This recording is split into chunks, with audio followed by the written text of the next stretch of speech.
Hi, my name is Sonam Rayani. I am a nutrition and a diet consultant since almost 15 years now.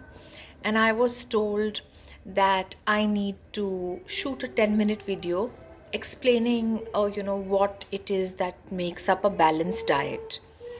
But I'm going to do something very, very different. I'm going to introduce everybody to a new concept which is called personalized nutrition. So, today science has made a lot of progress, and I was made aware of the concept of personalized nutrition in great depth when I studied nutrigenetics.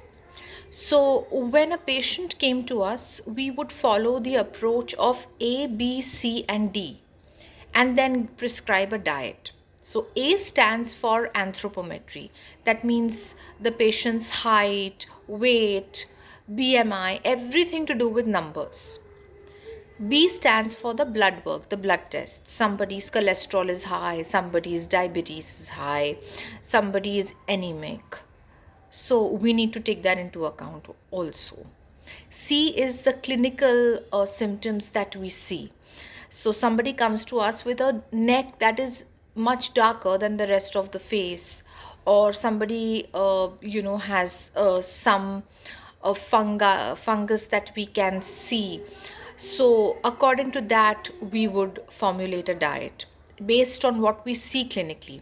And the D part, we've discussed A, B, and C. What is the D? The D stands for the diet that the person eats, and you look at the diet, you analyze what it is that is wrong in the diet, where the deficiency lies, what you need to add more of, what you need to add less of, and you sort of plan for them. And then, of course, you look at a balance plate. We all know that our macronutrients are carbs, fats, proteins, and our micronutrients are vitamins, minerals. We all also know that protein is very important, fat is also important. It's the good fat that is important. The complex carbs are our friends which have fiber. The simple carbs like maida and refined sugar and all cookies and all these things, today we are all aware of that.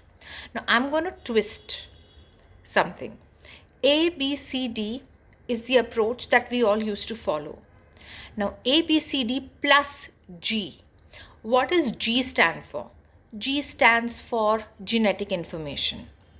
It basically means to say is that one man's meat is another man's poison. What is toxic for me may be therapeutic for somebody else. How do we find out? Today, science has made advances where you actually give your DNA. The easiest way to collect it is through saliva. And we run a test on that DNA and we get a report back that says that, okay, this particular person will gain weight with olive oil and with almonds, which are otherwise considered as healthy, and will respond beautifully if you give them a diet which is high in saturated fat, for example, coconut oil and ghee. But today, the information that is thrown on us through social media, well meaning friends, relatives, neighbors, that I tried this and you should also try it because it worked for me. And a lot of times you must have seen that what's worked for your neighbor or for somebody else or your husband or your child may not always work for you. In fact, it can backfire. And that is why today I take this platform and opportunity to make you all aware that we need to personalize our nutrition. That means we need to know what is good for us and what is not good for us individually. All the information that is thrown on us.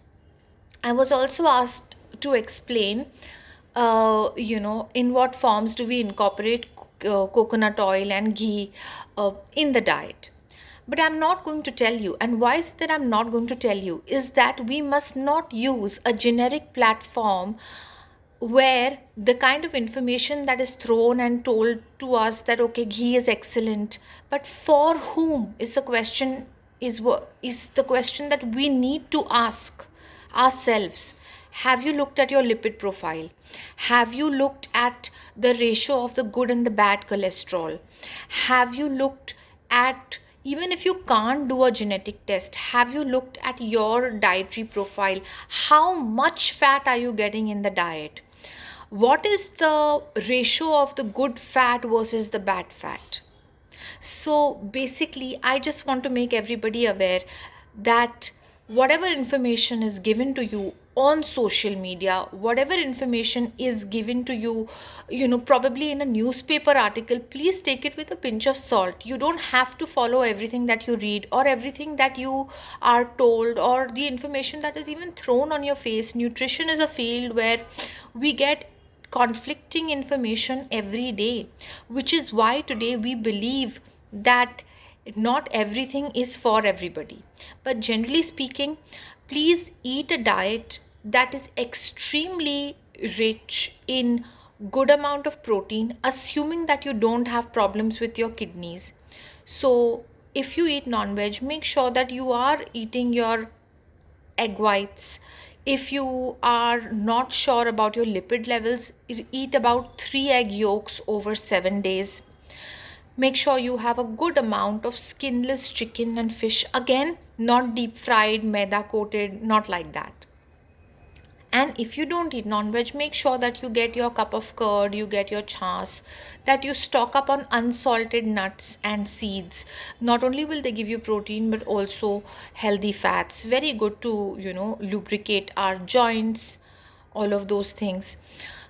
Ensure that you have a combination of dals and pulses, because they don't actually give us the essential amino acids. They don't meet that combination. So eat a variety every day.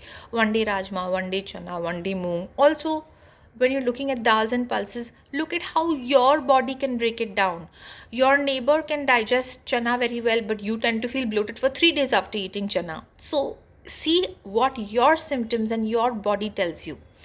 Make sure that if you're having carbohydrates, of course we must, carbohydrates are our friends. Make sure you have whole flours and not maida or rice that is stripped of all its nutrients. We need the fiber with our grains. So whether it is jawar or bajra or wheat or even rice, make sure that they have the fiber. When you're cooking rice, add a lot of vegetables so that the vegetables slow down the glycemic load of the rice.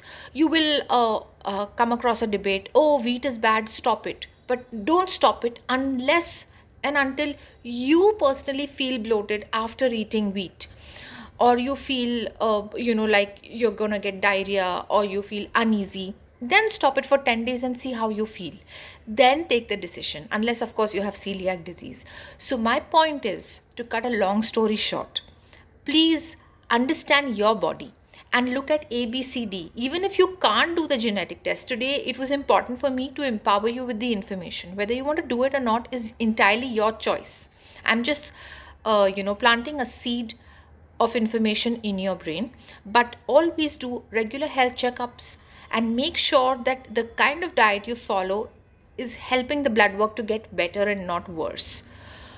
Ghee is good fat, coconut oil is good fat, but at the end of the day, they are sources of saturated fat. So how much to eat, how often to eat, it will depend on your lipid profile. It will depend on how much you move around, your activity levels, if you have arthritis or you don't have, because we need all that also to lubricate our joints. So how you can incorporate them in the diet, always just cook an egg maybe in ghee. If you're eating something, say like a carrot or a papaya, add a drop of ghee or a couple of drops of coconut oil, so that they cause the beta carotene in these colored fruits and vegetables to convert to an active form of vitamin A. So my 10 minutes are getting up, but do remember that nutrition is personalized. Do not believe everything that is thrown on your face, and all the very best to you all. Bye.